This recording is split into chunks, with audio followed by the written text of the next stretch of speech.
Pernahkah kita merenung bahwa terkadang niat baik bisa membawa dampak yang tak terduga?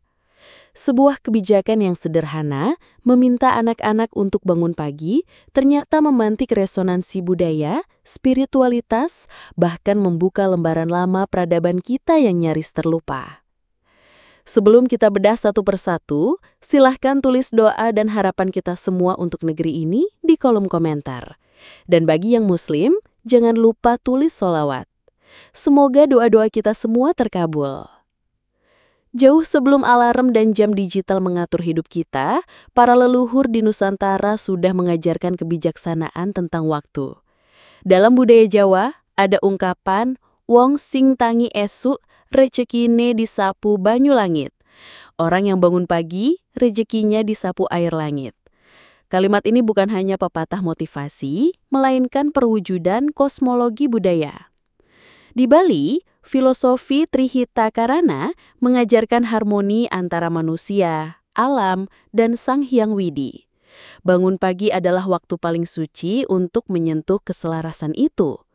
Bahkan dalam budaya Bugis, mapa kasirik atau menjaga rasa malu, salah satunya adalah malu jika tidak bangun pagi dan membantu keluarga. Dalam masyarakat Dayak, anak-anak diajarkan bangun pagi dengan kegiatan gotong royong, menyapu halaman, memberi makan hewan atau sekedar menyapa matahari adalah bagian dari spiritualitas sehari-hari. Bangun pagi bukan hanya rutinitas, melainkan hubungan dengan semesta. Jadi, ketika Kang Deddy Mulyadi, seorang tokoh publik yang dikenal merakyat dan spiritual, menggalakkan gerakan bangun pagi, ia sedang menggali ulang kesadaran kolektif bangsa. Namun seperti dua sisi mata uang, tak semua siap dengan kebangkitan spiritual ini. Waktu subuh adalah waktu yang disebut dalam banyak kitab suci. Dalam Islam, subuh adalah salah satu waktu sholat wajib yang dipercaya membawa keberkahan luar biasa. Dalam Al-Quran Surah Al-Isra ayat 78, sesungguhnya sholat subuh itu disaksikan oleh malaikat. Dalam tradisi Hindu, Brahma Muhurta atau waktu 1,5 jam sebelum matahari terbit adalah saat paling sakral untuk meditasi dan penyucian diri. Waktu ini dipercaya sebagai saat di mana alam berada dalam frekuensi tertinggi untuk penerimaan ilahi.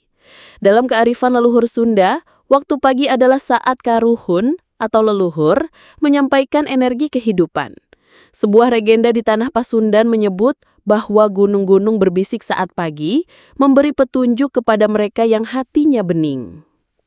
Namun, ketika kebijakan ini dipaksa tanpa kesiapan spiritual, tanpa keterhubungan jiwa, maka ia bisa melukai ritme anak-anak yang tidak hidup dalam dunia spiritual yang sama. Mereka merasa tertekan, bukan tercerahkan. Banyak orang tua mengeluh, anak-anak menjadi murung, kelelahan, dan kehilangan minat belajar. Tapi lebih dalam dari itu, ada luka budaya yang terbuka ketika kebijakan diterapkan tanpa narasi kebudayaan. Bangun pagi bukan hanya soal waktu fisik, tapi juga kesiapan psikis dan spiritual. Dahulu, anak-anak dibangunkan dengan nyanyian ibu, suara ayam berkokok, atau dentingan gamelan desa. Kini, mereka dibangunkan oleh sirine mobil dinas, pengeras suara, dan ketakutan akan hukuman sosial. Beberapa guru melaporkan bahwa siswa tertidur di kelas, bukan karena malas, tapi karena mereka kelelahan dan kurang nutrisi.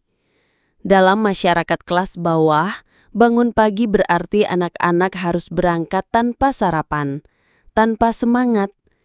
Kita sedang menciptakan generasi yang bangun lebih awal tapi kehilangan makna. Ketika jutaan anak-anak dipaksa memulai hari tanpa kesiapan jiwa, tanpa narasi spiritual, maka alam bawah sadar mereka tidak menyerap nilai, melainkan trauma. Inilah yang oleh para ahli spiritual disebut sebagai gelombang energi kolektif. Dalam tradisi tasawuf, ada istilah hal, kondisi spiritual seseorang yang bisa mempengaruhi sekitarnya.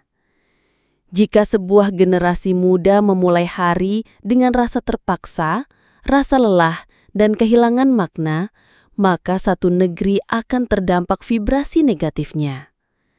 Efek domino ini bisa menjalar ke aspek sosial yang lebih luas. Anak-anak yang tumbuh dalam tekanan cenderung memiliki empati yang rendah, semangat belajar yang menurun, dan kepercayaan diri yang rapuh. Semua itu bermula dari pagi yang kehilangan ruh. Pagi itu jam 4.30 subuh. Seorang ayah, warga Subang, membangunkan anaknya untuk pergi ke sekolah. Tapi si anak menangis, bukan karena ngantuk semata, tapi karena malam sebelumnya ia belum makan. Ibunya baru saja berhenti kerja. Sang ayah hanya berkata, "Nak, ini perintah dari Kang Dedi, kita harus patuh." Anak itu akhirnya berangkat sekolah dengan perut kosong dan hati sesak. Di sekolah, ia tertidur saat pelajaran. Dan ketika guru menegur, ia hanya berkata, "Saya capek, Pak. Tapi katanya kalau nggak bangun pagi, nanti saya disebut pemalas."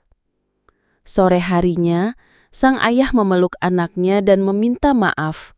Mereka menangis bersama. Sang ayah menyadari bahwa niat baik bisa berubah jadi luka jika tidak dilandasi pemahaman yang utuh.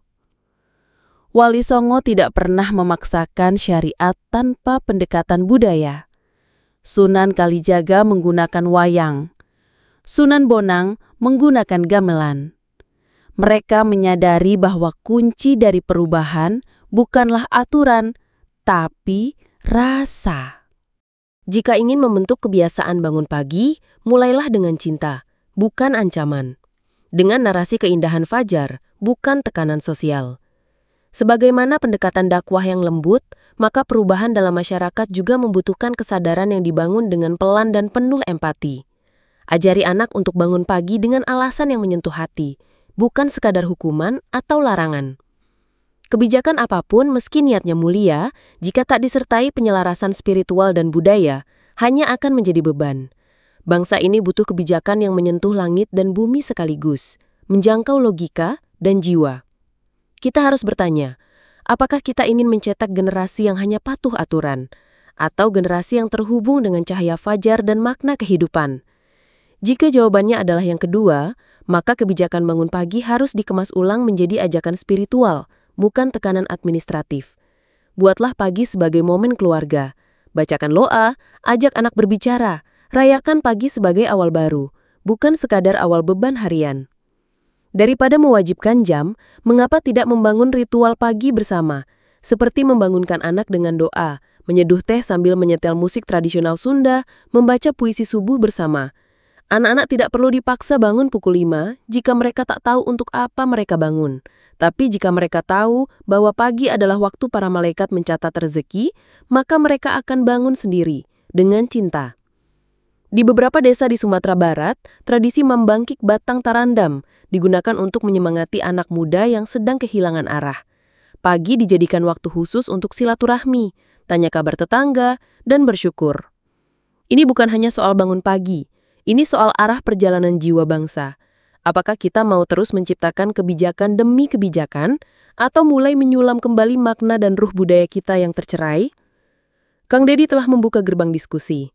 Kini giliran kita sebagai orang tua, guru, pemuka adat, dan masyarakat untuk merajut kembali kebijakan yang menyatu dengan semesta. Mari kita duduk bersama, bukan untuk menyalahkan, tapi untuk menyinari, agar setiap pagi menjadi pelita, bukan derita. Mari kita doakan negeri ini agar setiap kebijakan lahir dari cinta, bukan dari ego, dari hikmah, bukan dari ambisi. Semoga anak-anak kita tak hanya bangun pagi, tapi juga bangun jiwa dan budinya. Tulislah sholawat di kolom komentar sebagai bentuk cinta kita kepada Nabi Muhammad SAW dan cinta kepada bangsa ini yang sedang mencari kembali jati dirinya. Terima kasih telah menyaksikan Pakar Horor, tempat di mana kisah dan realita berpadu dalam pandangan batin. Jika Anda merasa tersentuh oleh narasi ini, klik tombol like, subscribe, dan bagikan kepada orang tua lain yang Anda cintai. karena bersama-sama kita bisa menyalakan lentera di tengah gelapnya kabar dunia. Wassalamualaikum warahmatullahi wabarakatuh.